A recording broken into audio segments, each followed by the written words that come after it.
शुरू करते हैं अपन टॉपिक। देखो, प्रधानमंत्री, हमारा टॉपिक क्या है? प्रधानमंत्री। इसी टॉपिक में मैं जिसे हेडिंग आपको मैंने प्रधानमंत्री डलवाई थी ना, इसी प्रधानमंत्री के साथ में हम मंत्री परिषद को भी अटैच ही करेंगे। दोनों जो है, कई बार कुछ बच्चे हैं या कुछ बुक्स वगैरह में मंत्री परिषद अलग होता है, प्रधानमंत्री अलग पढ़ाया जाता है, अलग अलग होता है। मैं कहती हूँ जरूरी नहीं है आप दोनों को अलग अलग पढ़ो, क्योंकि दोनों के लिए प्रावधान एक है, अनुच्छेद एक जैसे, व्यवस्थाएं एक जैसी है। ठीक है, बस इतना समझ लो कि सारे काम एक जैसे, प्रधानमंत्री की कुछ विशेष क्वालिटीज होते हैं, जो विशेष व्यवस्थाएं होती हैं, चर्चा अपन दोनों पर करेंगे। मेरा प्रधानमंत्री नहीं, प्रधानमंत्री के साथ में मंत्री परिषद भी साथ में ही चलेगा। ठीक है ना, क्योंकि प्रधानमंत्री ही एक तरीके से क्या है, मंत्री ही होता है। ये एक दिमाग में हमेशा कॉन्सेप्ट रखो, ये दोनों कोई अलग अलग व्यवस्थाएं नहीं है, ये प्रधानमंत्री इसी का एक हिस्सा है, इसी का जो हिस्सा है उसे प्रधानमंत्री कहा जाता है। ठीक है, तो हम दोनों टॉपिक को साथ टच करते हुए चलेंगे। देखो, सबसे पहली बात ये समझो, भारत में प्रधानमंत्री इसलिए है क्योंकि भारत ने कौन सी शासन प्रणाली को अपना रखा है? संसदीय शासन प्रणाली को। संसदीय शासन प्रणाली यह कहती है कि दो तरह के कार्यपालिका होगी, कार्यपालिका दोहरी होगी। देखो, भारत में कैसी शासन प्रणाली? संसदीय शासन प्रणाली। उस संसदीय शासन प्रणाली में दो प्रकार के कार्यपालिका होती है। एक होती है नाममात्र की और दूसरी होती है वास्तविक। नाममात्र आप सबने देखा, कौन है? राष्ट्रपति। नाममात्र का अध्यक्ष कौन होता है? राष्ट्रपति। परंतु वास्तविक रूप में अध्यक्ष कौन है? बोलो, प्रधानमंत्री व, आप कह सकते हो प्रधानमंत्री व मंत्री परिषद। ये क्या होते हैं? प्रधानमंत्री व मंत्री परिषद क्या होते हैं? वास्तविक कार्यपालिका के अध्यक्ष होते हैं। तो पॉइंट क्या समझना है? भारत में संसदीय व्यवस्था को अपनाया गया है जिसमें वास्तविक कार्यपालिका का अध्यक्ष प्रधानमंत्री व, आप कह सकते हो, मंत्री परिषद होती है। अब आगे समझो, प्रधानमंत्री या मंत्री परिषद। ठीक है, अनुच्छेद 74। देखो, प्रधानमंत्री से संबंधित जो अनुच्छेद है सबकी चर्चा करेंगे, सबकी जितने भी अनुच्छेद जो प्रधानमंत्री से, मंत्रियों से जुड़े हुए होते हैं ना, धीरे धीरे सबकी चर्चा करेंगे। यहां अनुच्छेद 74 क्या कहता है? अनुच्छेद जो 74 है, अनुच्छेद 74 में लिखा है कि राष्ट्रपति को सहायता व परामर्श देने के लिए, राष्ट्रपति को सहायता व परामर्श देने के लिए एक मंत्री परिषद होगी, एक मंत्री परिषद होगी। और उस मंत्री परिषद का प्रधानमंत्री होगा। क्या समझे? अनुच्छेद 74 में क्या लिखा है? राष्ट्रपति को सहायता व परामर्श देने के लिए एक मंत्री परिषद होगी। तो मंत्री परिषद का गठन क्यों किया गया? मंत्री परिषद हमारी शासन व्यवस्था में क्यों है? जवाब, राष्ट्रपति को सहायता व परामर्श देने के लिए। ठीक है, तो राष्ट्रपति को सहायता परामर्श देने के लिए एक मंत्री परिषद होगी जिसका प्रधान मुखिया प्रधानमंत्री होगा। इससे एक बात क्लियर हो गई कि मंत्री परिषद का ही हिस्सा होता है प्रधानमंत्री। ठीक है ना। अब देखो, अनुच्छेद 74 का ये पहला पोर्शन था।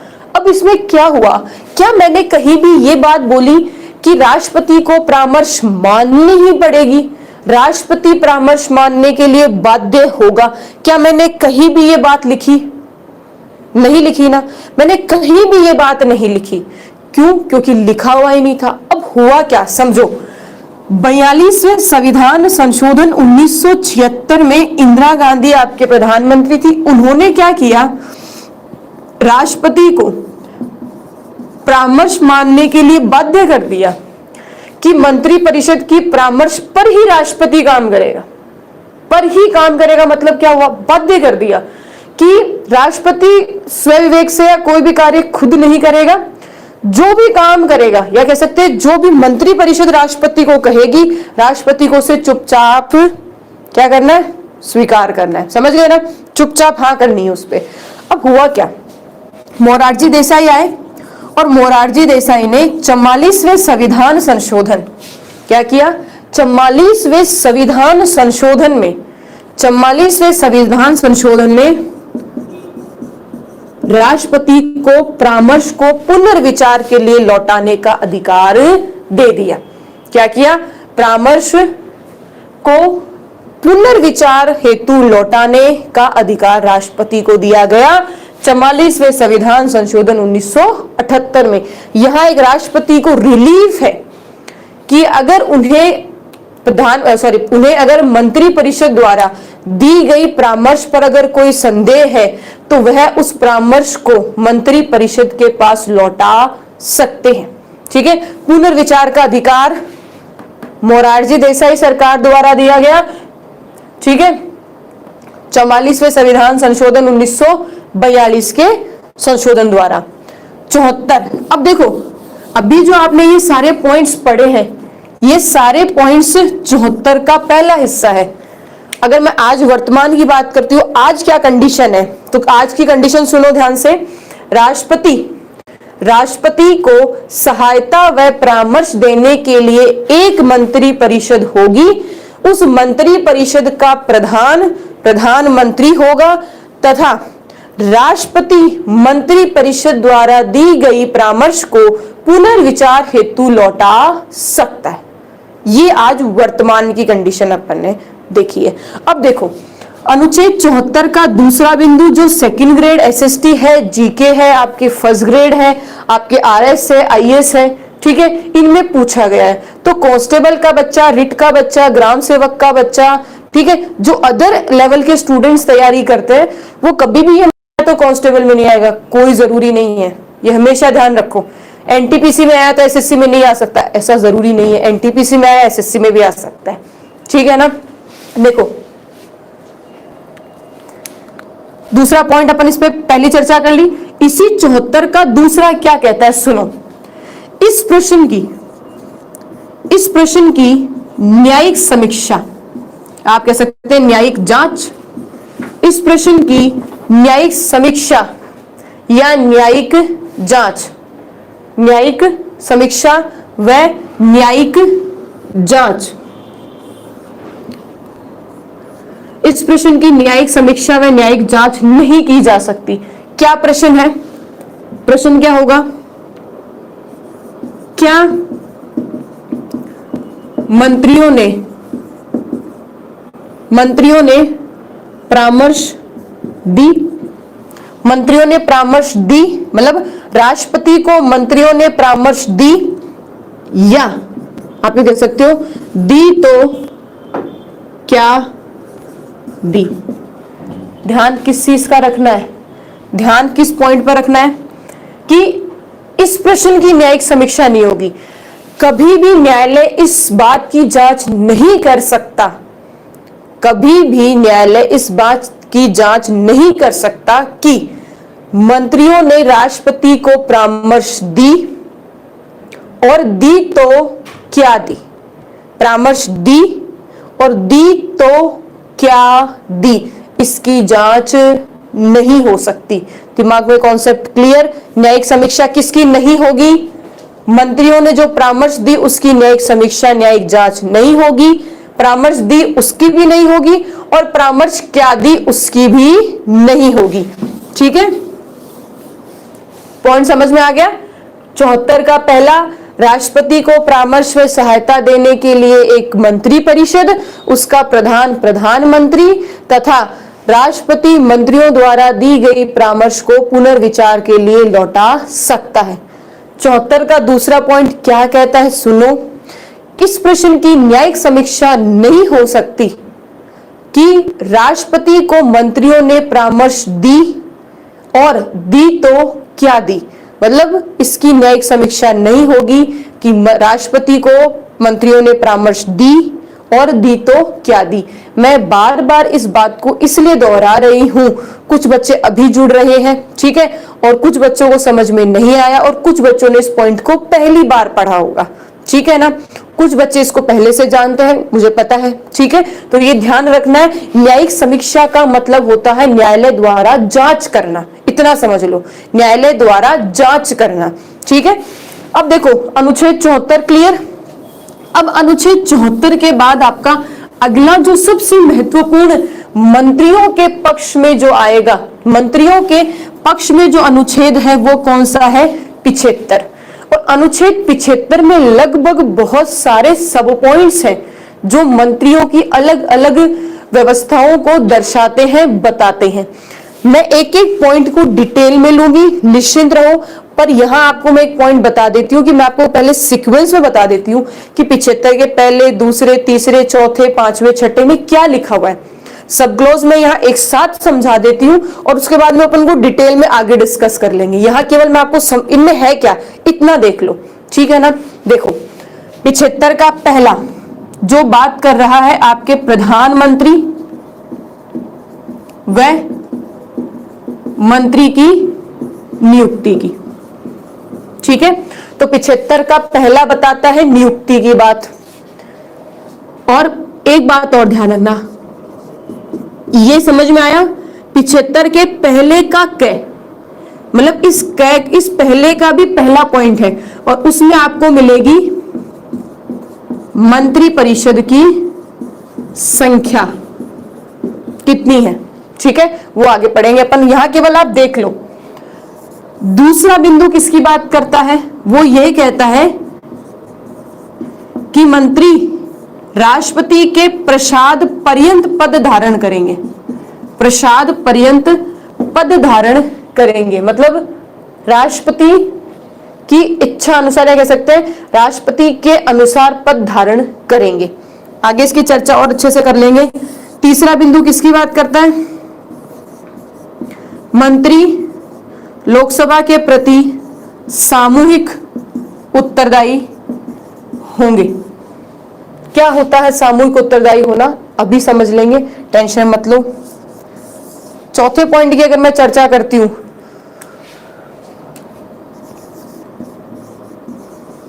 लिख दिया मैंने। चौथा किसकी बात करता है, शपथ की।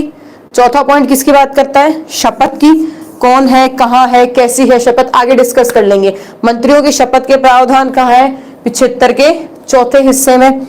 अब देखो 5 में क्या है, आप यूं कह सकते हो योग्यता। क्या योग्यता होगी, कैसे होगी, अपन आगे चर्चा कर लेंगे। हालांकि स्पष्ट योग्यता नहीं है, स्पष्ट योग्यता नहीं लिखा हुआ है।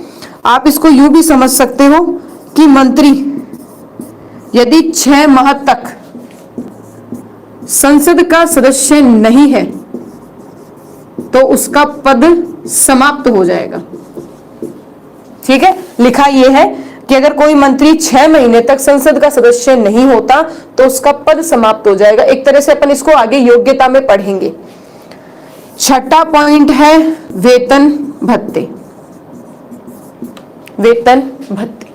तो ये अनुच्छेद 75 जो है, उस 75 के कुछ पॉइंट्स, सब पॉइंट्स है, एग्जाम में ध्यान रखो, क्योंकि 75 में क्या क्या है ये आजकल आना बंद हो गया, ठीक है। 75 में क्या है ये आजकल आना ही बंद हो गया। 75 के जो सब क्लॉज है, ये जो सब क्लॉज है ना, ये बहुत ज्यादा जरूरी है, आपको एक एक याद करने पड़ेंगे। क्यों, क्योंकि अगला सामने साफ लिख सकता है अनुच्छेद 75 के अनुच्छेद 1, 2, 3, 4, 5 और आगे सुमेलित करो। अब वहां ये बताना पड़ेगा कि 4 में शपथ है, 6 में वेतन है, 3 में सामूहिक उत्तरदायित्व है, ये आपको बताना पड़ेगा। तो ये आराम से चाहे इसका स्क्रीनशॉट ले लो, चाहे इसको याद कर लो, समझ रहा मैंने आपको, अभी समझ अपन लेंगे, ठीक है। शॉर्ट में मैंने आपको बता दिया।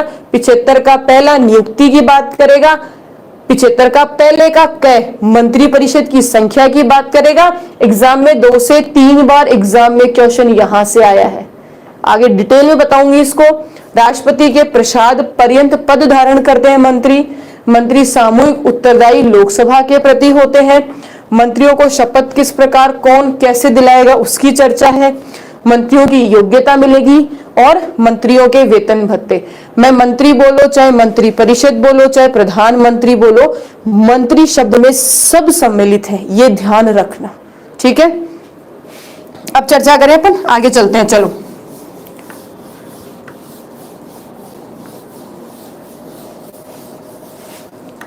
अनुच्छेद 75 का पहला, अनुच्छेद 75 का पहला ये कहता है, अगर इस लाइन को साफ साफ कहते हैं तो ये कहता है कि राष्ट्रपति प्रधानमंत्री को नियुक्त करेगा, प्रधानमंत्री व मंत्री को नियुक्त करता है। बस इतना ही लिखा है। अगर साफ कहूं, साफ एकदम, अगर सटीक अपन बात करते हैं संविधान की, सटीक संविधान की, तो उसमें इतना ही लिखा है कि राष्ट्रपति प्रधानमंत्री व मंत्री को नियुक्त करता है। अब इसमें आगे समझो, कुछ प्रावधान या कुछ जो नियम है वो समझो। पहला पॉइंट वो क्या है, पहला बिंदु, राष्ट्रपति प्रधानमंत्री को नियुक्त तो करता है, पर कैसे? लोकसभा में बहुमत दल के नेता।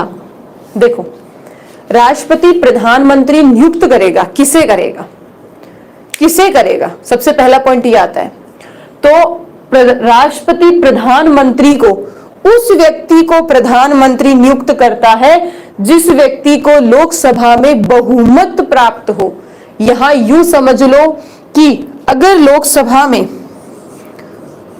टोटल इतने सदस्य हैं, कितने, 545, अगर 545 में अगर 274 के पास 273 74, ठीक है ना, 273 74 से ज्यादा, या कह सकते हैं 274 प्राप्त जिसकी सीटें हैं, ठीक है, प्राप्त जो सीटें हैं, लोकसभा में बहुमत दल के नेता को, बहुमत मिलना मतलब 274 सीटें किसके हाथ में हो, किसी एक पार्टी के हाथ में हो या किसी एक समर्थक के हाथ में हो, ठीक है।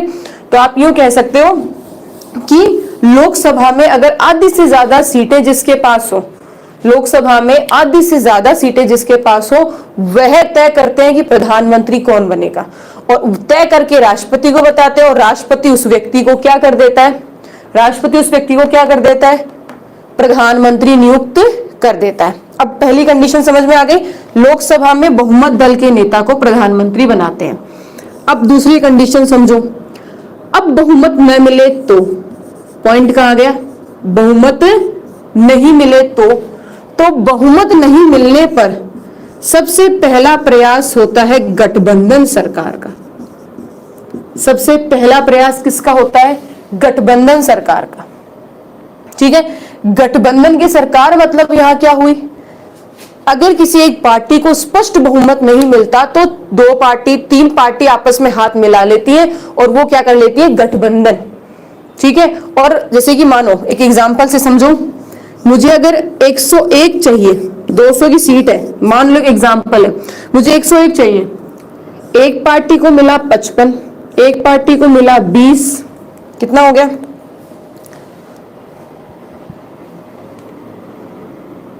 और एक पार्टी को मिला 30। अब मुझे बताओ, बाकी छोटी छोटी पार्टियां हैं, किसी को 15 मिला मान लो, किसी को 20 मिला, इस तरह करके। अब हुआ क्या, यहां किसी पार्टी को बहुमत नहीं मिला, क्योंकि बहुमत कितना है, आधे से ज्यादा चाहिए, 200 सीटें तो 101 चाहिए। अब 101 किसी को नहीं मिला मान लो, तो यहां क्या करेंगे, मान लिया इन तीन पार्टियों ने आपस में मिलकर गठबंधन कर लिया। अब मुझे बताओ, इन तीनों का जोड़ कितना होगा, कितना होगा, 105। क्या इनको बहुमत मिला, बिल्कुल इनको बहुमत मिल गया, और तीन पार्टियों ने मिलकर सरकार बनाई। वो सरकार क्या कहलाई, गठबंधन। वो सरकार क्या कहलाई, गठबंधन। समझ में आ गया। तो सरकार गठबंधन बनाने के बाद भी प्रधानमंत्री बना सकती है, मतलब प्रधानमंत्री के लिए विचार विमर्श करके राष्ट्रपति को बता सकती है, और राष्ट्रपति गठबंधन की सरकार बनने पर प्रधानमंत्री नियुक्त करता है। अब अगले पॉइंट आता है, मैडम बहुमत भी ना मिले और गठबंधन भी ना बनाए, तो बहुमत भी नहीं मिले और गठबंधन भी नहीं बने तो समझो, तो राष्ट्रपति सविवेक से किसी भी सदस्य को प्रधानमंत्री नियुक्त कर सकता है, चाहे वह लोकसभा से हो, राज्यसभा से हो, चाहे दोनों ही सदन से ना हो। ये ध्यान रखना। क्या ध्यान रखना है? गठबंधन भी नहीं है, बहुमत भी नहीं है, गठबंधन भी नहीं है, बहुमत भी नहीं है,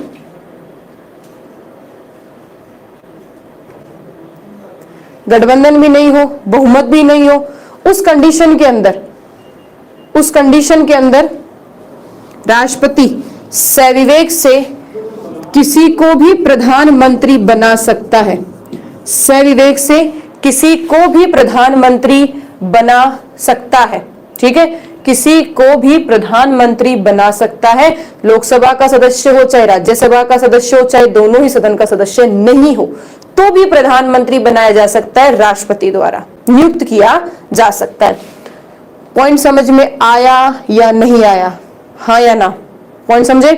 तो नियुक्ति को लेकर संविधान में केवल इतना ही लिखा है कि राष्ट्रपति प्रधानमंत्री व मंत्री को नियुक्त करेगा। प्रधानमंत्री किसे बनाएगा? जो लोकसभा में बहुमत दल का नेता होगा। अगर बहुमत नहीं मिला तो गठबंधन से सरकार बनी, उससे बना लेगा, और अगर गठबंधन की सरकार भी नहीं बनी तो राष्ट्रपति अपने सविवेक से प्रधानमंत्री बना देगा। पॉइंट समझ में आ गया? प्रधानमंत्री बनने के बाद आपको चौथी चर्चा क्या ध्यान में रखनी है? प्रधानमंत्री बनने के बाद प्रधानमंत्री की परामर्श पर राष्ट्रपति मंत्रियों की नियुक्ति करता है। ये एक पॉइंट बहुत ज्यादा आपको ध्यान रखना है, गौर करना है, इस पॉइंट पर बहुत अच्छे से ध्यान रखना है। क्यों रखना है अच्छे से ध्यान? क्या इस पॉइंट पर फोकस करना है? क्या मंत्री की नियुक्ति तो राष्ट्रपति करता है?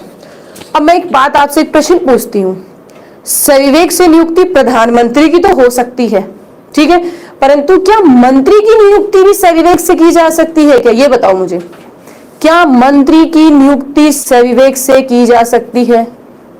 हाँ ना में जवाब दो।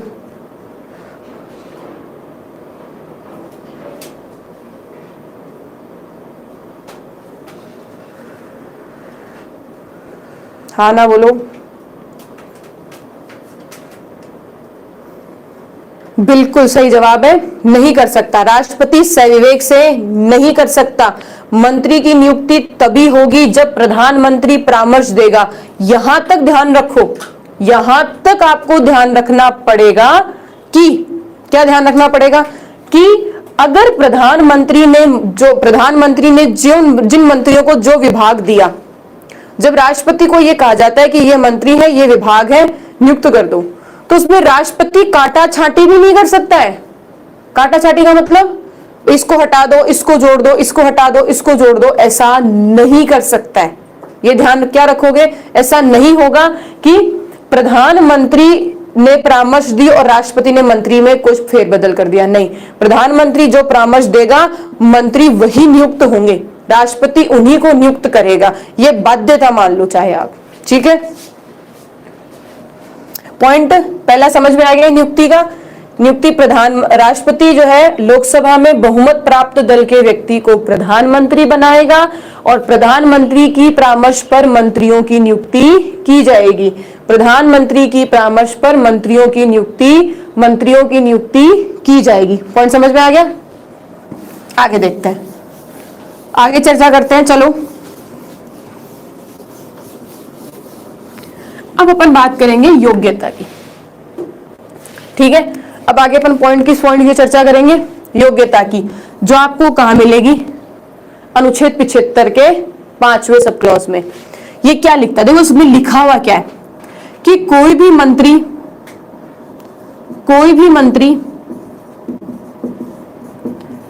6 माह तक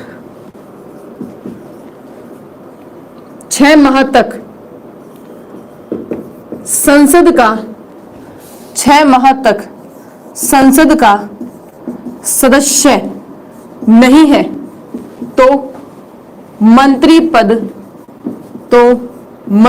पद समाप्त हो जाता है। मंत्री पद समाप्त हो जाता है।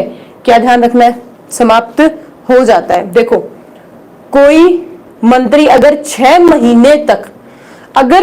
महीने तक संसद का सदस्य नहीं होता तो उसका मंत्री पद समाप्त हो जाएगा। ये लाइन संविधान में एज इट इज लिखी हुई है। अब इस लाइन से हम योग्यताओं को अच्छे से समझेंगे। ये लाइन आपको क्या समझाना चाह रही है? देखो, ये लाइन केवल लिखी हुई है, इस लाइन से आपको क्या पॉइंट समझना है? पहला पॉइंट इस लाइन का जो सबसे महत्वपूर्ण है, पहला पॉइंट देखो, मंत्री, चाहे प्रधानमंत्री हो या मंत्री परिषद, कोई भी मंत्री हो, मंत्री से ध्यान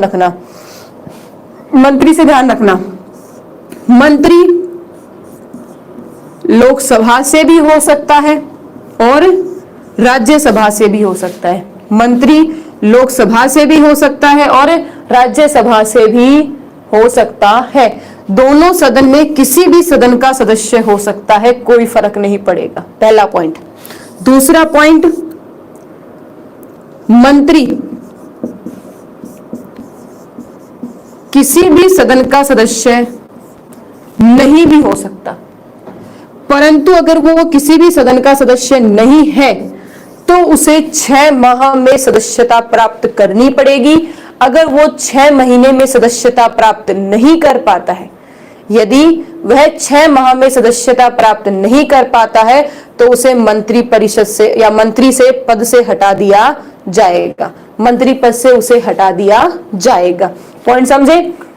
मंत्री चाहे प्रधानमंत्री हो चाहे अन्य मंत्री हो, दोनों लोकसभा या राज्यसभा किसी एक सदन से होंगे।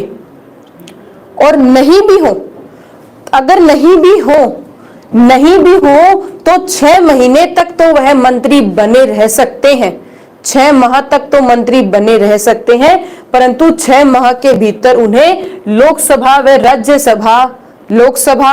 राज्यसभा से सदस्यता प्राप्त करनी होगी। ठीक है, सदस्यता प्राप्त करनी होगी। अब यहां एक पॉइंट को समझो, ये जो है ये पॉइंट तीसरा इंपॉर्टेंट है, ध्यान दो। मुझे ये बताओ, प्रधानमंत्री को बहुमत कहां से चाहिए? बहुमत किसका चाहिए? लोकसभा का। बहुमत किस सदन में होना चाहिए? लोकसभा सदन में बहुमत। ठीक है, और अगर मैं बात करती हूं प्रधानमंत्री किस सदन का सदस्य होना चाहिए, तो जवाब होगा लोकसभा व राज्यसभा दोनों सदन में से किसी भी सदन का सदस्य हो सकता है। दोनों सदन में से किसी का सदस्य हो सकता है, परंतु उसे बहुमत विश्वास कहां का चाहिए? लोकसभा का ही चाहिए। ध्यान रखना, इस पॉइंट पर ज्यादा फोकस रखना कि प्रधानमंत्री को बहुमत तो लोकसभा का चाहिए, वो चाहे सदस्य लोकसभा का हो चाहे वो सदस्य राज्यसभा का हो। अब एग्जाम में जैसे कि क्या हमने तो मैडम आज तक अभी तक जो देखा वो लोकसभा से बन रहा है, समझो लोकसभा से मोदी साहब जो है वो बिल्कुल अपने जो वो लोकसभा से ही है। परंतु अगर मैं बात करूं इंदिरा गांधी, एच.डी. देवगौड़ा, ये प्रधानमंत्रियों की बात हो रही है, एच.डी. देवगौड़ा, और तीसरे हैं आपके मनमोहन सिंह। ये जो प्रधानमंत्री हैं, ये तीनों जो हैं वो राज्यसभा के सदस्य हैं। राज्यसभा के सदस्य होते हुए प्रधानमंत्री बने। ध्यान रखना, ऐसा कोई जरूरी नहीं है कि राज्यसभा के सदस्य हैं तो प्रधानमंत्री नहीं बन सकते या मंत्री नहीं बन सकते। बिल्कुल सदस्य हैं तो प्रधानमंत्री भी बन सकते हैं, प्रधानमंत्री भी बन सकते हैं, मंत्री भी बन सकते हैं, चाहे और लंबे समय तक, जब तक उनका कार्यकाल है तब तक वो काम भी करेंगे। ऐसा नहीं कि राज्यसभा के हैं तो 6 महीने बाद जाना पड़ेगा, बिल्कुल भी नहीं, ऐसा बिल्कुल भी नहीं है। इंदिरा गांधी हो, एच.डी. देवगौड़ा है, मनमोहन है, ये जो है वो राज्यसभा से ही प्रधानमंत्री बने हैं, ये ध्यान रखना। ये तीनों आ गया पॉइंट समझ में? कंफ्यूजन बिल्कुल नहीं होना चाहिए, ध्यान रखना, कम से कम प्रधानमंत्री के चैप्टर में बिल्कुल भी नहीं। पॉइंट तीनों नोट हो गए। लोकसभा राज्यसभा के सदस्य हो सकते हैं, मंत्री सदस्य न हो तो 6 महीने में लोकसभा राज्यसभा में से एक सदन की सदस्यता लेनी पड़ेगी। प्रधानमंत्री को बहुमत लोकसभा से चाहिए। प्रधानमंत्री सदस्य चाहे लोकसभा का हो चाहे राज्यसभा का हो। ऐसा बिल्कुल नहीं है, ऐसा बिल्कुल नहीं है कि राज्यसभा का सदस्य है तो बहुमत भी राज्यसभा से होगा क्या? बिल्कुल भी नहीं, गलत सोच रहे हो। चाहे राज्यसभा का सदस्य हो चाहे लोकसभा का, बहुमत हमेशा लोकसभा से ही होना चाहिए। डन। अब कुछ डाउट?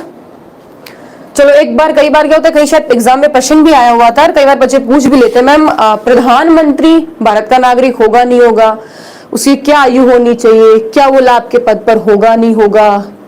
ठीक है, ये क्वेश्चंस होते हैं क्योंकि हमने राष्ट्रपति में योग्यता पढ़ी ऐसे थी, उपराष्ट्रपति में योग्यता ऐसी ही थी, ठीक है, पर प्रधानमंत्री में मैंने ऐसी कोई योग्यता आपको नहीं बताई। आप एक पॉइंट समझो, मैंने यहाँ एक लाइन बोली, मैंने लाइन क्या बोली? सदस्य।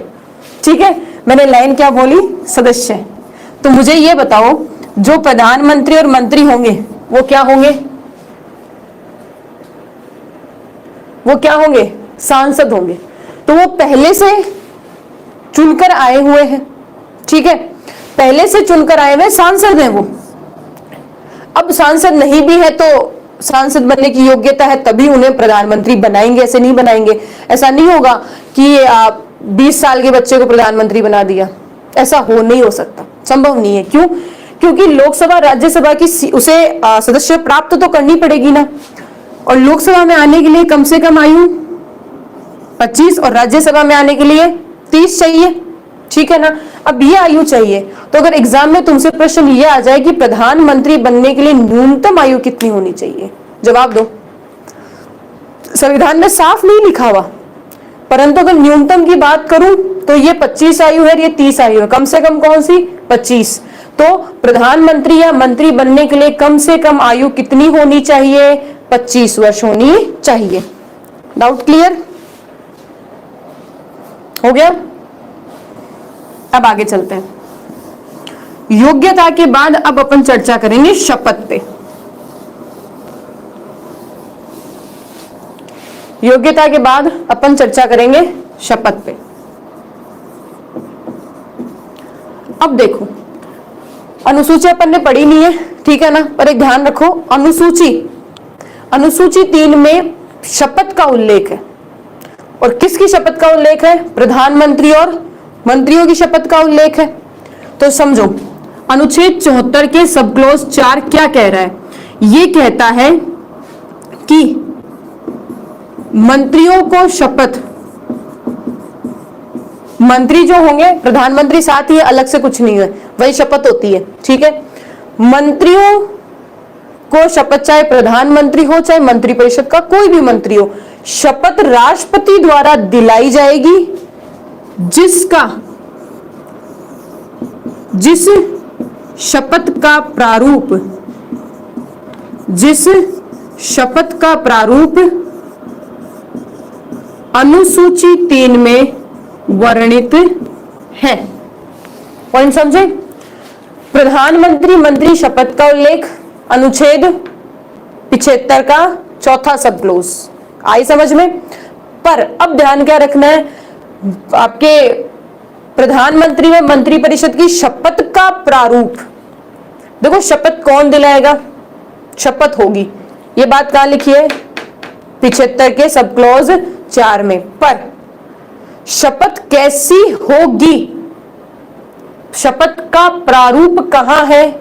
अनुसूची 3 में। किसमें है? अनुसूची 3 में। तो पॉइंट ध्यान हुआ, शपथ दिलाएगा राष्ट्रपति, शपथ का प्रारूप अनुसूची 3 में वर्णित है। राष्ट्रपति जो है वो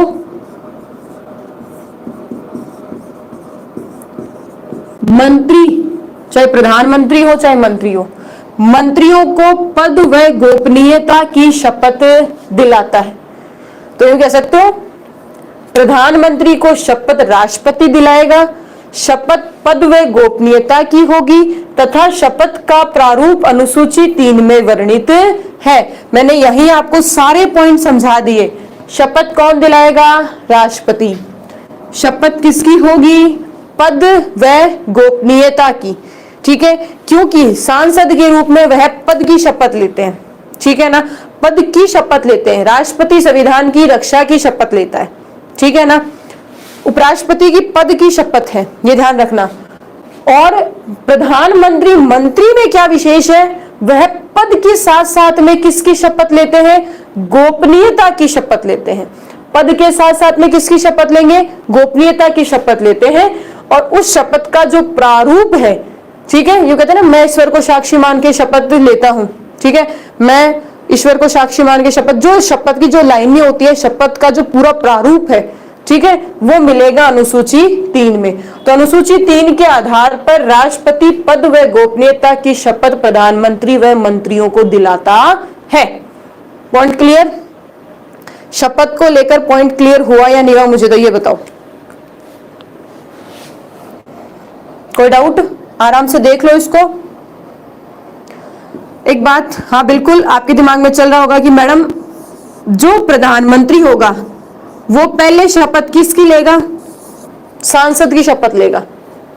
ठीक है, यूं समझो, तुम सब लोग क्लास में बैठे हो, तो मैंने तुम सबको क्लास में बिठाकर, तुम आए, सब बैठ गए, सदस्य हो गए क्लास के, तो मैंने तुम सबको शपथ दिला दी, वो तो हो गई सदस्यता की शपथ। फिर मैंने क्या किया, तुम्हारी क्लास में से किसी एक को क्लास का मॉनिटर बना दिया। किसी एक को क्या बना दिया? क्लास का मॉनिटर बना दिया। अब उस क्लास के मॉनिटर होने की मैंने अलग से शपथ दिलाई, मतलब सांसद होने की शपथ हो गई और उसके बाद में मंत्री होने की शपथ हो गई। कहने का मतलब जो मंत्री है वह शपथ कितनी बार लेते हैं? 2 बार लेते हैं। एक बार सांसद होने की शपथ लेते हैं और दूसरी बार मंत्री होने की शपथ लेते हैं। ये ध्यान रखना, केवल मंत्री पद ही ऐसा है, या जो मंत्री बनते हैं वही ऐसे होते हैं जो 2 बार शपथ लेते हैं, बाकी ऐसा नहीं होता है। देखो आप एक बात समझो, उपराष्ट्रपति को सभापति बनाया, तो उपराष्ट्रपति जो है उसकी शपथ है, परंतु सभापति की शपथ नहीं होती, ये ध्यान रखना। लोकसभा का अध्यक्ष, लोकसभा का सदस्य तो होता है, तो वो सांसद होने की, सदस्य होने की तो शपथ लेता है, परंतु लोकसभा का अध्यक्ष होने की शपथ नहीं लेता। परंतु मंत्री अलग है, मंत्री सदस्य होने की शपथ तो लेंगे, सांसद होने की शपथ तो लेंगे, परंतु मंत्री होने की शपथ भी प्राप्त करते हैं। गोपनीयता क्या है? गोपनीयता अपने शब्द में ही है। देखो, मंत्री वगैरह, मंत्री विभागों में जो भी काम होते हैं उन्हें गोपनीय रखा जाएगा। ठीक है, उन्हें जब तक साझा नहीं किया जाएगा जब तक प्रधानमंत्री या राष्ट्रपति का आदेश न हो। एक एग्जांपल से समझो, बजट है, आप सोचो बजट की घोषणा के बाद में काफी कुछ चीजें बदल जाती हैं। अगर उस बजट की कुछ चीजें अगर पहले ही लीक हो जाए या पहले ही बता दिया जाए कि ऐसा ऐसा होगा, तो आप सोच नहीं सकते हमारी अर्थव्यवस्था को कितना फर्क पड़ेगा। एक छोटे से एग्जांपल से समझो, अभी जैसे कि एक अभी लेटेस्ट का ही लेते हैं, लॉकडाउन हुआ, तो हमारे जो लॉकडाउन हुआ तो पहले दिन जनता कर्फ्यू, मतलब आप खुद को लॉक खुद कर लो, मेरे को कोई दिक्कत नहीं, एक दिन लॉक करना था कर लो, कर लिया। अब दूसरे दिन सूचना क्या आई? लॉकडाउन। अब लॉकडाउन में क्या किया उन्होंने? 10-15 दिन ही किया, फिर खोल देंगे। अब अगर आपके यहाँ ये पहले सूचना पहुंच जाती कि लॉकडाउन को 31 मई तक, सोचो लगभग अपना 22 मार्च के आसपास लॉकडाउन हुआ, अगर पता चल जाता कि 2 महीने ये हमें लॉक रखने वाले हैं, तो लोग जो है वो चारों तरफ भागा दौड़ी, और वीकेंड से जो खाना स्टोर करना है वो सारे काम करने लग जाते।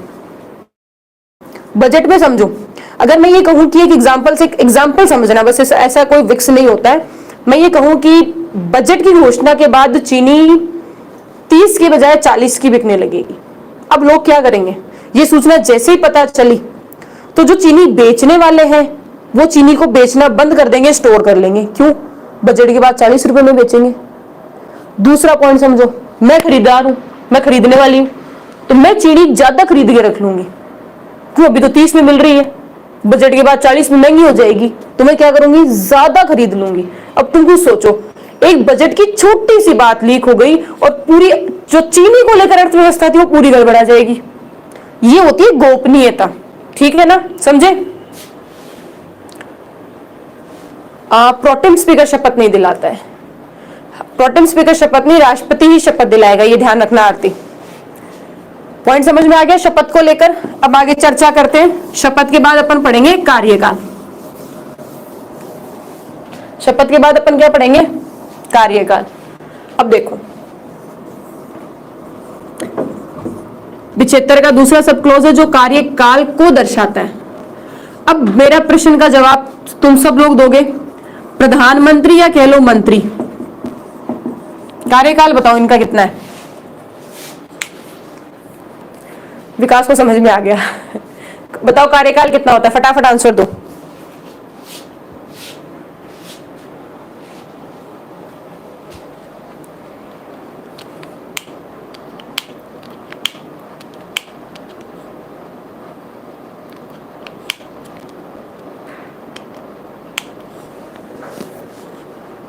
मुझे आ रहे हैं आपके जवाब। मैंने जैसे सुबह बताया था, मुझे 5 मिनट लेट मिलते हैं आपके आंसर्स। मदन लाल 352 को बीच में कहां ले आए आप? अभी मैं समझाऊंगी 352 क्या है, निश्चिंत रहो। हाँ, एक व्यक्ति कितनी भी बार प्रधानमंत्री बन सकता है भागुराम? कितनी भी बार, तुम 1000 बार बना लो, कोई दिक्कत नहीं है। इतना जीता ही नहीं है आदमी, कोई प्रॉब्लम नहीं है, कितनी भी बार बन सकता है, कोई दिक्कत नहीं है।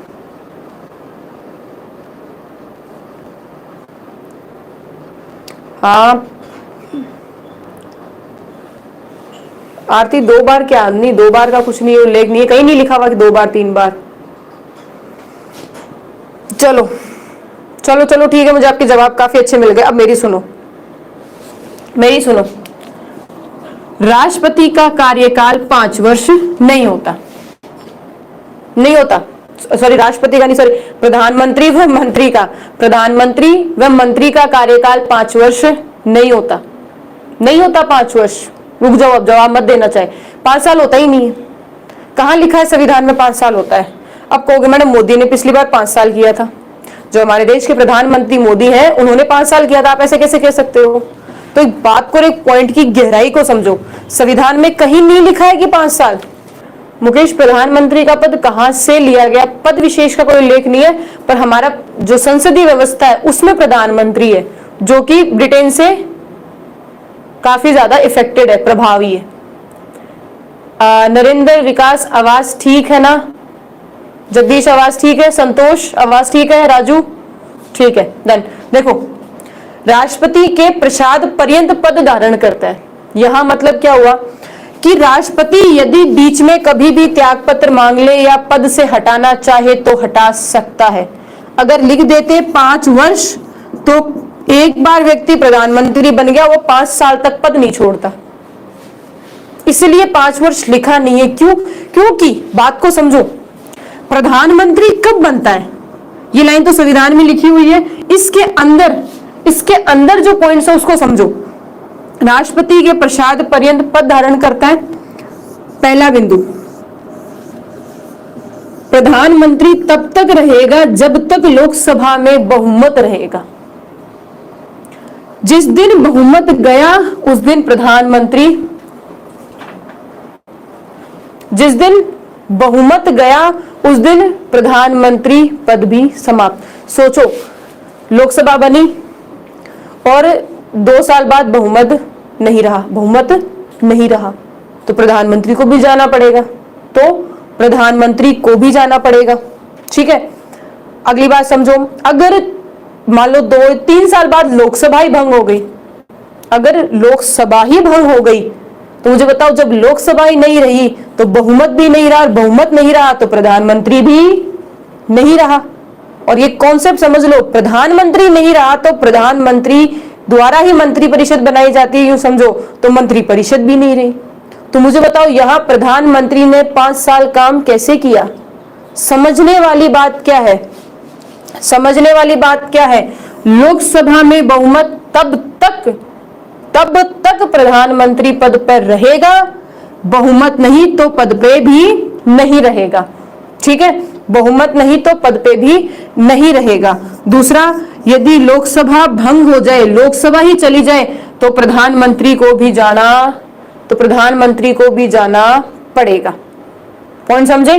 तो प्रसाद पर्यंत, अब देखो चलो तीसरे एक पॉइंट और देखो, अगर लोकसभा में अविश्वास प्रस्ताव जारी हो जाए, अगर लोकसभा में अविश्वास प्रस्ताव जारी हो जाए, तो अविश्वास प्रस्ताव जारी, अगर अविश्वास प्रस्ताव जारी हो जाए तो राष्ट्रपति को त्यागपत्र मांग लेगा और प्रधानमंत्री को देना पड़ेगा। त्यागपत्र मांग लेगा और प्रधानमंत्री को देना पड़ेगा। क्यों? क्योंकि वो कैसा पद है? राष्ट्रपति के प्रसाद पर्यंत पद धारण करता है, पद धारण करता है।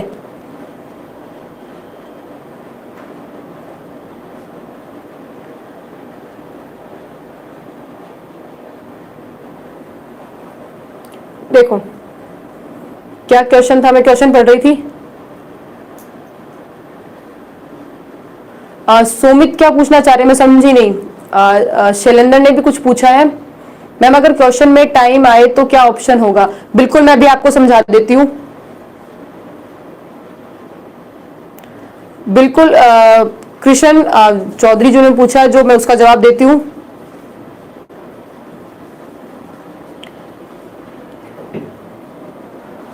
पांच वर्ष बाद चुनाव क्यों? समझो, 5 वर्ष बाद चुनाव क्यों, क्या, कैसे, समझो।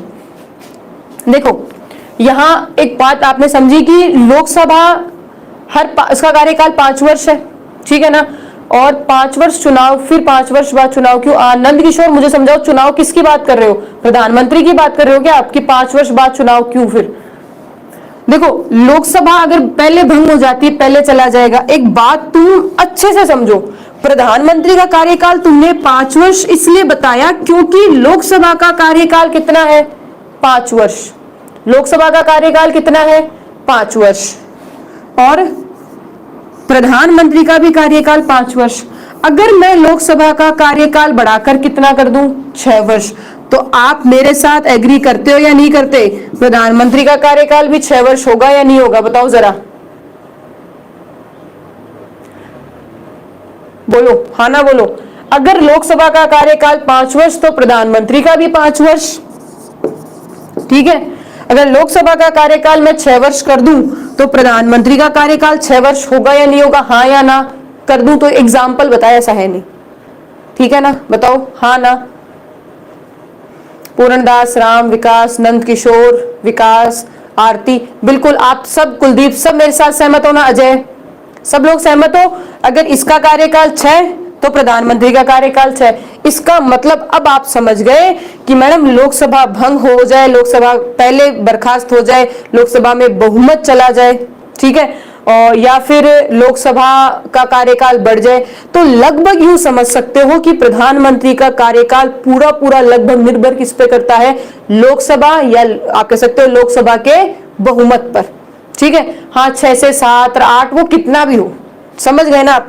पॉइंट को आप लोगों ने समझ लिया, ये मेरे लिए बहुत अच्छी बात है, क्योंकि कार्यकाल को लेकर बच्चों के दिमाग में बहुत सारे सवाल होते हैं।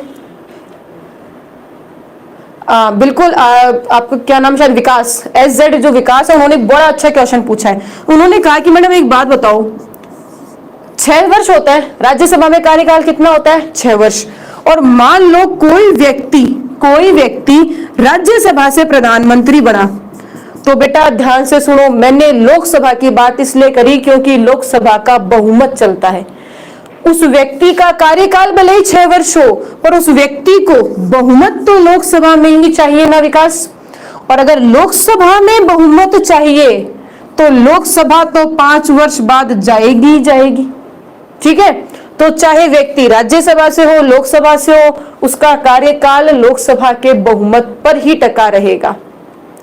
कार्यकाल संविधान में वर्णित नहीं है, स्पष्टता नहीं लिखा हुआ कि इतना काम करेगा। एक लाइन लिखी हुई, मैंने आपको पहले कहा है, रवि लेट थे शायद आज आप, राष्ट्रपति के प्रसाद पर्यंत पद धारण करेगा, यही उसका कार्यकाल है, यूं समझ लो। स्पष्ट कहीं नहीं लिखा हुआ लोकसभा में बहुमत चाहिए, क्या लोकसभा भंग होने पर चला जाएगा, स्पष्ट कहीं नहीं लिखा हुआ कि 5 साल करेगा, 4 साल करेगा, ऐसा कुछ नहीं लिखा। इस एक लाइन ने सब कुछ दर्शा दिया, इस एक लाइन में बहुत कुछ है। अगला, चलो इसी में आगे समझो, पॉइंट आ जाता है त्यागपत्र का। तो फिर समझो त्यागपत्र के लिए अलग से कोई अनुच्छेद नहीं है। हाँ बिल्कुल, एक एक तक मैं समझा रही हूं, त्यागपत्र का संविधान में कोई उल्लेख नहीं है। यही प्रसाद पर्यंत जो लाइन है वो दर्शाती है कि त्यागपत्र किसे दिया जाएगा, राष्ट्रपति से। त्यागपत्र कौन मांगेगा, राष्ट्रपति मांग सकता है, देंगे भी किसको, राष्ट्रपति को। यही लाइन दर्शा रही है कि कार्यकाल राष्ट्रपति के प्रशांत पर्यंत होगा, त्यागपत्र किसे देंगे, राष्ट्रपति को देंगे। संविधान में अलग से नहीं लिख रखा, त्यागपत्र की भी अलग से संविधान में किसी भी अनुच्छेद में कोई उल्लेख नहीं है। त्यागपत्र राष्ट्रपति को देंगे, चाहे मंत्री हो चाहे प्रधानमंत्री हो। सब ध्यान से सुनो, बच्चे गलती करते हैं कि प्रधानमंत्री त्यागपत्र को राष्ट्रपति को त्यागपत्र दे देगा और जो अन्य मंत्री होंगे वो प्रधानमंत्री को त्यागपत्र दे देंगे। ऐसा नहीं है, बिल्कुल गलत है। चाहे मंत्री हो चाहे प्रधानमंत्री हो, सब लोग त्यागपत्र किसे देंगे, राष्ट्रपति को देंगे। अब एक पॉइंट और समझो, अगर प्रधानमंत्री ने अपना त्यागपत्र दे दिया तो प्रधानमंत्री ने त्यागपत्र दे दिया तो पूरी की पूरी मंत्री परिषद स्वयं ही बर्खास्त हो जाएगी या स्वयं ही समाप्त हो जाएगी। ये लिख देती हूं मैं, स्वयं ही समाप्त हो जाएगी। क्यों, समझो, मंत्री प्रधानमंत्री के अति विश्वसनीय लोग होते हैं। उन मंत्रियों को चुना किसने, उन मंत्रियों को चुना किसने, प्रधानमंत्री ने। ठीक है, हालांकि ऑफिशियल नियुक्ति राष्ट्रपति ने की, पर चुना किसने, परामर्श किसने दी, प्रधानमंत्री ने। और वही प्रधानमंत्री अगर पद पर नहीं है तो मंत्री परिषद भी समाप्त हो जाएगी, नया प्रधानमंत्री आएगा और अपनी नई मंत्री परिषद बनाएगा।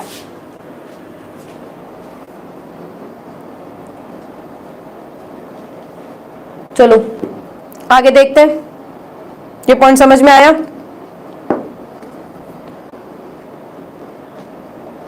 सुमित क्या कहना चाह रहे हो, पॉइंट समझे, ठीक है। कार्यकाल हो गया, त्यागपत्र हो गया। अब आगे चर्चा करते हैं।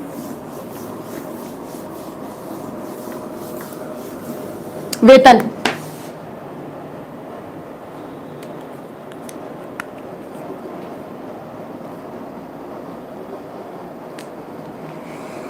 देखो अनुच्छेद 75। अब 75 में अपन जो बात करेंगे वो करेंगे आपके प्रधानमंत्री और मंत्री के वेतन की, प्रधानमंत्री और मंत्री के वेतन की। अच्छा, नथवल ने क्वेश्चन पूछा, चलो अच्छा क्वेश्चन है। मंत्री परिषद में, अगर मंत्री परिषद प्रधानमंत्री को त्यागपत्र दे दे तो प्रधानमंत्री का मतलब, मंत्री परिषद अगर त्यागपत्र दे दे तो प्रधानमंत्री क्या करेगा, प्रधानमंत्री कुछ नहीं करेगा, वो पद पे बना रहेगा, वो पद पर बना रहेगा। यूं समझ लो कि प्रधानमंत्री ने मंत्रियों को नियुक्त किया, इसलिए प्रधानमंत्री के साथ मंत्री परिषद चली जाती है। पर अगर मंत्री परिषद खुद ही जाना चाहे तो पूरी मंत्री परिषद चला जाओ, चाहे पूरी चली जाओ, प्रधानमंत्री अपने पद पर बना रहेगा, प्रधानमंत्री अपने पद पर बना रहेगा। आगे देखो, वेतन की बात करते हैं तो अनुच्छेद 75 का सब क्लॉज 6, सब क्लॉज 6 क्या कहता है वेतन के लिए, कि संसद द्वारा समय समय पर मंत्रियों के और प्रधानमंत्री का जो वेतन है, मंत्रियों के व प्रधानमंत्रियों का जो वेतन है वो तय करेगा।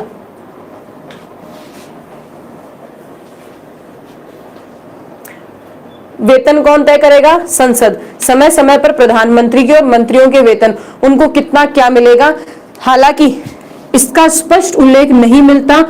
आपके राष्ट्रपति हैं, सभापति हैं, उन सब के वेतन का उल्लेख तो अनुसूची 2 में मिल जाता है, परंतु इनके वेतन का उल्लेख जो है वो अनुसूची 2 में नहीं मिलता। प्रधानमंत्री का हालांकि कई जगह वर्णित आ जाता है 1,60,000, ठीक है। बाकी मंत्रियों विशेष का अलग अलग होता है जिसका स्पष्ट उल्लेख वर्णन नहीं है। बस इतना ध्यान रखो, जो वेतन है वो केंद्र की संचित निधि से मिलेगा। किससे मिलेगा, केंद्र की संचित निधि से मिलेगा, ठीक है। और वेतन संसद तय करेगी किसको कितना दिया जाएगा। ये वेतन हो गया। तो हमने किस किस पॉइंट पे चर्चा कर ली, प्रधानमंत्री की नियुक्ति पर चर्चा कर ली, प्रधानमंत्री की नियुक्ति पे चर्चा हो गई, योग्यता पे चर्चा हो गई, शपथ पे चर्चा हो गई, कार्यकाल पे चर्चा हो गई, त्यागपत्र पे चर्चा हो गई, त्यागपत्र पे चर्चा हो गई। ठीक है, अब आगे देखो, त्यागपत्र के बाद में पद से हटाना। पद से हटाना कैसे हटाओगे मुझे बताओ। प्रधानमंत्री को समझो, प्रधानमंत्री को अगर पद से हटाना है, प्रधानमंत्री को अगर पद से हटाना है तो अविश्वास प्रस्ताव से हटेगा। समझे? प्रधानमंत्री को अगर पद से हटाना है तो किससे हटेगा? अविश्वास प्रस्ताव से हटेगा। दूसरा पॉइंट, अगर किसी मंत्री को पद से हटाना है, कुछ नहीं करना, मंत्री को पद से हटाना है तो प्रधानमंत्री राष्ट्रपति को परामर्श देगा। प्रधानमंत्री की परामर्श पर राष्ट्रपति द्वारा उससे त्यागपत्र मांग लिया जाएगा। राष्ट्रपति द्वारा त्यागपत्र मांग लिया जाएगा। तो प्रधानमंत्री को पद से हटाया जाएगा अविश्वास प्रस्ताव के द्वारा।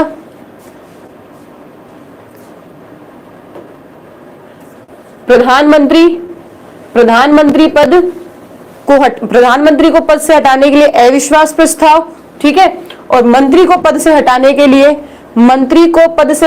के लिए प्रधानमंत्री राष्ट्रपति को परामर्श देता है और राष्ट्रपति उस मंत्री से त्यागपत्र मांग लेता है, जिससे वह पद क्या हो जाता है? रिक्त हो जाता है। ठीक है, अब आपके दिमाग में क्वेश्चन चल रहा है, मैडम ये क्या है? तो देखो,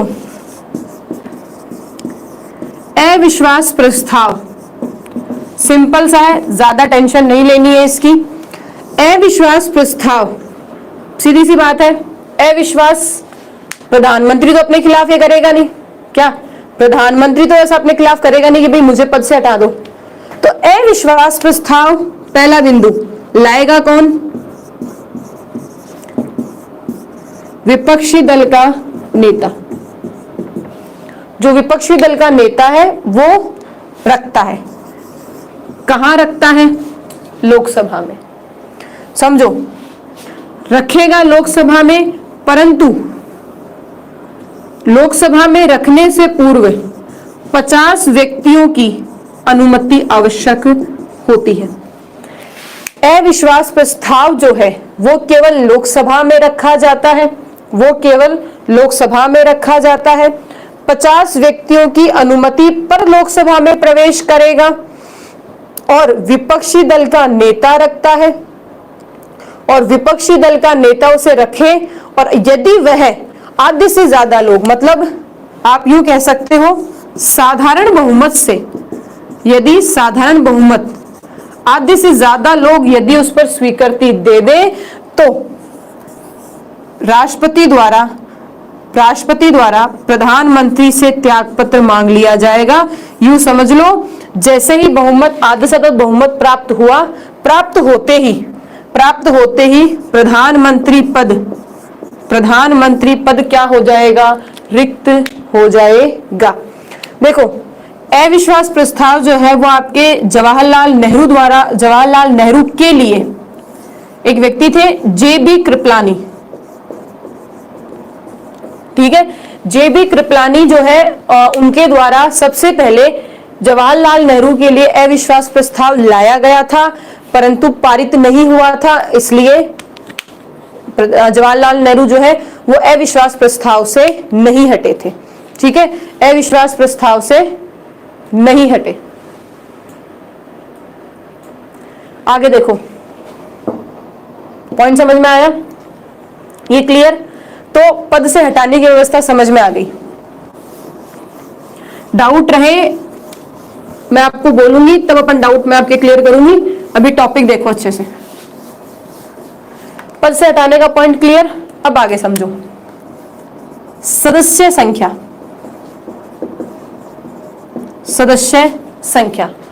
तो मुझे ये बताओ, प्रधानमंत्री कितने होने चाहिए? बोलो, प्रधानमंत्री कितने होने चाहिए?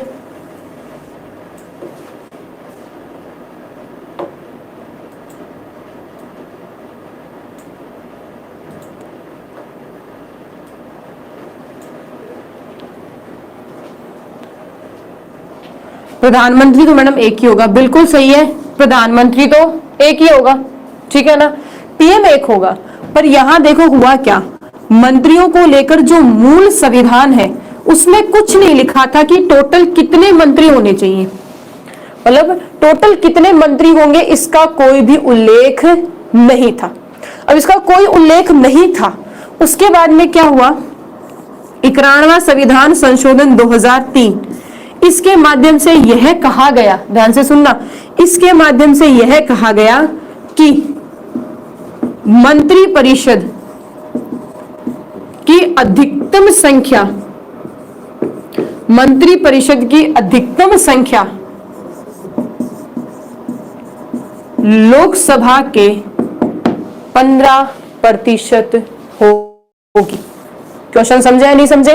91वें संविधान संशोधन ने कहा कि मंत्री परिषद की अधिकतम संख्या लोकसभा के 15% होगी।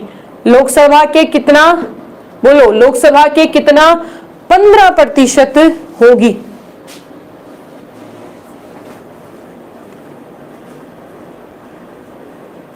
बिल्कुल।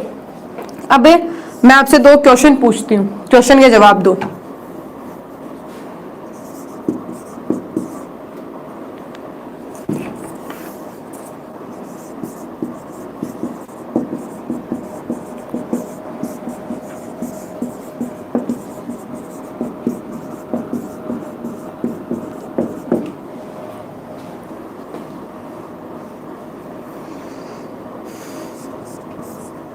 ऑप्शन देखना, 15 मंत्री, दूसरा 15% लोकसभा के, तीसरा 15% लोकसभा के प्लस 1 प्रधानमंत्री, चौथा 2/3। 2 जवाब। ऑप्शन बोलना 1 2 3 4। बच्चे कंफ्यूज क्यों है? जवाब क्या होगा? दूसरा। जवाब क्या है? दूसरा। 15% किसके? लोकसभा के। 15% किसके हैं? लोकसभा के। ये नहीं है। बच्चे कंफ्यूज मत हो, उमा कंफ्यूज नहीं होना है, कुलदीप कंफ्यूज नहीं होना है, महेंद्र, सुनील, शैलेंद्र, कुलदीप, ये नहीं है। जवाब क्या है? 15% किसके? किसके 15%? लोकसभा के 15%। और उसी 15% में ही प्रधानमंत्री भी आ गया और प्रधानमंत्री भी आ गया। हाँ बिल्कुल पूर्णदास साहब सही है, प्रधानमंत्री भी आ गया और मंत्री भी आ गए। अलग से प्रधानमंत्री के लिए कोई एक सीट अलग से नहीं निकाली है, ध्यान रखना, ये कंफ्यूजन पैदा करता है बच्चों के लिए। अच्छा क्वेश्चन है, आया हुआ है, ठीक है। एक क्वेश्चन और है, चलो उसका जवाब दो।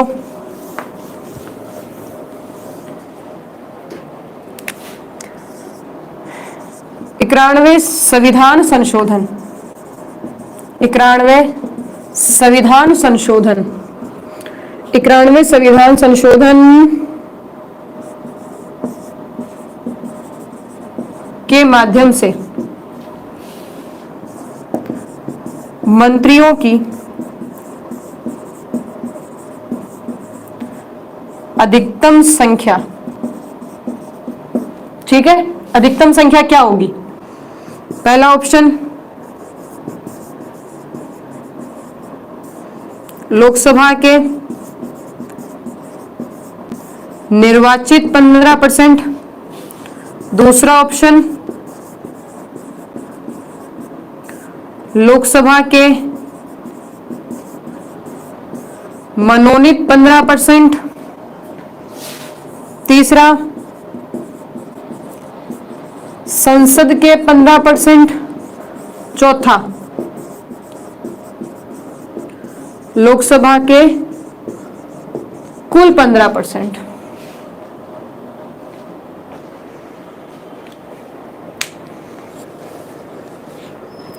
91वें संविधान संशोधन के माध्यम से मंत्रियों की अधिकतम संख्या क्या है? पहला, लोकसभा के निर्वाचित 15%, लोकसभा के निर्वाचित 15, जो भी निर्वाचित है उनका 15%, या लोकसभा के मनोनीत के 15%, या संसद के 15%, या लोकसभा के कुल 15%।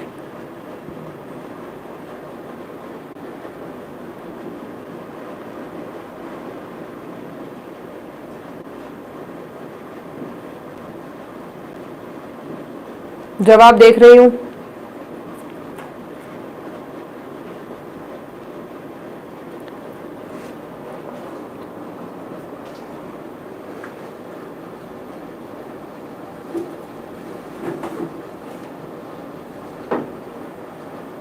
बिल्कुल बिल्कुल बिल्कुल, काफी बच्चे हैं वो काफी हद तक बिल्कुल सही है।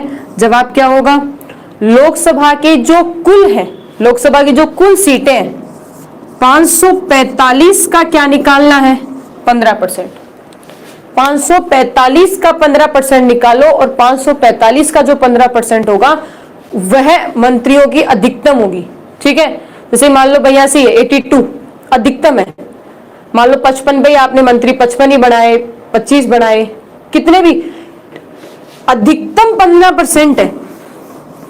न्यूनतम, देखो दो शब्दावली आती है, दो शब्दावली आती है, अधिकतम और एक आता है न्यूनतम। तो अधिकतम तो लोकसभा के कुल सीटों के 15% और न्यूनतम कितने हैं बताओ जरा, कम से कम कितने मंत्री होने चाहिए का संविधान में उल्लेख नहीं है। बिल्कुल नहीं। अगर मैं संविधान के पॉइंट ऑफ व्यू से देखूं तो कम से कम कितने होने चाहिए इसका संविधान में कोई उल्लेख नहीं है। जो संविधान में पॉइंट जोड़ा वो केवल अधिकतम के लिए जोड़ा है, न्यूनतम के लिए नहीं जोड़ा। कुछ बच्चों ने 12 जो मुझे बताए हैं वो राज्य में होता है। अब आप सोचोगे मैं राज्य और केंद्र में क्या अलग अलग है? केंद्र में न्यूनतम नहीं है, ठीक है ना। ये जो पॉइंट है वो केंद्र के लिए है। इसी में अगर राज्य बताती हूं मैं तो राज्य की विधान, राज्य के जो मंत्री होंगे वो विधान, राज्य की विधानसभा के कुल 15% और कम से कम 12 मंत्री। देखो प्रतिशत और मंत्रियों में अंतर होता है, ठीक है ना, प्रतिशत और मंत्रियों में अंतर होता है। तो राज्य की विधानसभा में कुल 15% है, पर अगर राज्य में मंत्री बात करूं तो कम से कम 12 मंत्री होने चाहिए, इसका उल्लेख है। पर राज्य के लिए है, केंद्र के लिए जवाब क्या है? उल्लेख नहीं है। इसके बाद एक और क्वेश्चन पूछना, ये अच्छा चलो क्वेश्चन तो पूछ लूंगी मैं। ये समझ में आया नहीं आया पॉइंट आपको? सदस्य संख्या कितनी होनी चाहिए? 91वें संविधान संशोधन याद करो 2003 से है, इससे पहले संविधान में कोई उल्लेख नहीं है। 2003 में मंत्रियों की अधिकतम संख्या लोकसभा के 15% अधिकतम लोकसभा के कुल 15% होगी। ठीक है, आगे समझ में? अपन ने मंत्री परिषद और कह सकते हैं आपके प्रधानमंत्री पर काफी कुछ डिस्कस किया है। बाकी जो डिस्कशन है वो अपन पार्ट सेकंड में पढ़ेंगे, ठीक है ना, जिसमें आपको सामूहिक उत्तरदायित्व, व्यक्तिगत उत्तरदायित्व, प्रधानमंत्री की शक्तियां हैं, ठीक है, और भी है संरचना, मंत्रिमंडल क्या होता है, आपके मंत्री, राज्य मंत्री क्या होते हैं, उप मंत्री क्या होते हैं, अभी मंत्री पर चर्चा करना बाकी है।